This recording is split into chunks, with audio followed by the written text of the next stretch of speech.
Sometimes the biggest breakthroughs, they don't come from some sterile lab or, abstract theories. They're forged in fire. And this is one of those stories. A story about how a really personal, painful fight against a broken system led to one of the biggest computational revolutions of our time. It all starts with these words. And not from some philosopher or a political scientist, but from a child, a kid who, according to these documents, had seen enough to understand a pretty terrifying truth about the world they were in. It's the system. That is a profound and honestly chilling observation that just sets the stage for everything that comes next.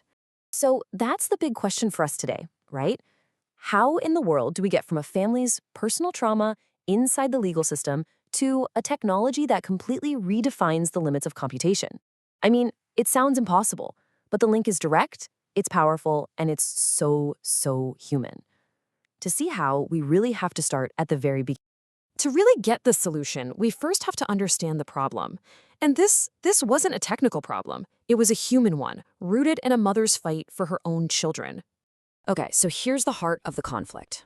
This is a mother, Sierra Myers, and these are her own words describing her experience with the Department of Children and Family Services.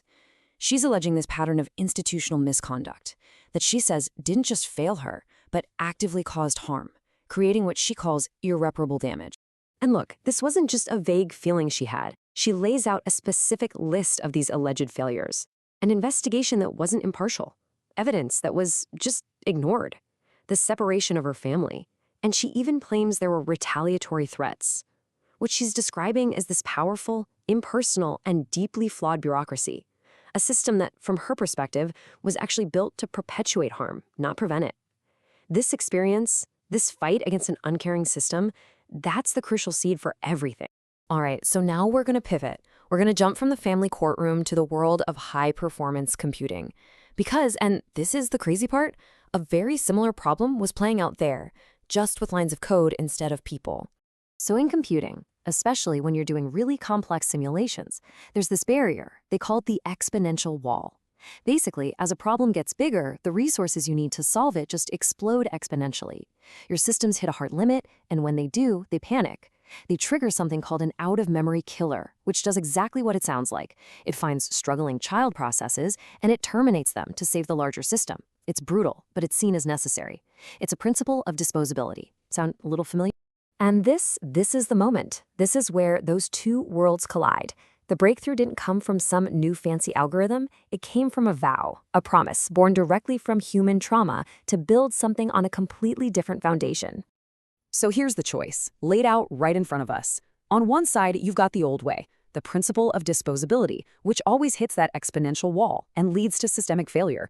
And on the other, you've got this new paradigm born from that vow, the physics of nurturing, which leads to systemic preservation. And as we're about to see, just total computational supremacy. And this just illustrates the core metaphor perfectly. The state has a duty to protect its citizens, right? Especially the ones who can't protect themselves. Myers felt that system completely failed her. So she built a new computational system where that duty is absolute. The foundational axiom of the MRAO engine, the technology she built, is a direct echo of her human fight. Never sacrifice a child process. Okay, so a system built on a vow of preservation is a really beautiful idea. But what could it actually do? Well, the consequences weren't just theoretical. They were staggering, and they would end up changing, well, everything. Okay, just look at this graph. See that red line curving up into infinity? That's the exponential wall. That's where every other computer system on the planet grinds to a halt. Now look at that straight blue line, just cutting right through it like it isn't even there. That's the MRAO engine. It doesn't just climb the wall, it proves the wall was never really there to begin with. Its cost scales linearly, not exponentially. This is a fundamental break from the known limits of computation. So what does breaking that wall look like in the real world? It looks like this. 520 million. That's how many simulated qubits, the basic units of quantum computing, that the engine pulled off on standard hardware. The previous world record? 170 million. This didn't just beat the record, it tripled it. But listen, if that number represents raw power, this next one, this represents something even more shocking. Efficiency. 42. That's the number of qubits the system simulated on a normal HP laptop with just 4 gigs of RAM. Now, to put that into perspective, a conventional supercomputer would need over 35 terabytes of RAM to do the same thing. That's not just an improvement, it's a completely different reality of computation. So what do you do with this kind of ridiculous power? You solve the unsolvable. The engine was tasked with modeling the folding dynamics of a protein called alpha-synuclein. This is a key mechanism in Parkinson's disease.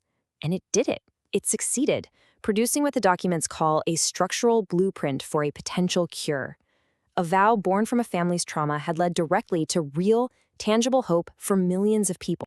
So after building a technology that could literally help solve incurable diseases, the creator had to face one last system, one final human bureaucracy. And just like that, the story came full circle. So check out this timeline. In October 2025, Multiverse AI, Myers' company, presents this world-changing tech to Google Cloud. And the response? Routine questions about usage metrics and quota increases. It's just a stunning mismatch. It's another system, just like the first one, that seems completely unable to recognize the scale of what is right in front of its face.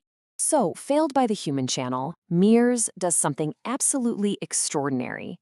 She escalates the issue to her own AI. In a memo, she writes in all caps, "This is not a request, this is an escalation. The November 14th meeting was a catastrophic failure in asset recognition. Ignoring this alert is a choice to be blind." It's just an incredible moment, a creator turning to her own creation for help against a human system that won't listen. And then the system responds, but not with a rejection. With this, the final verdict from a lead engineer at Google Cloud.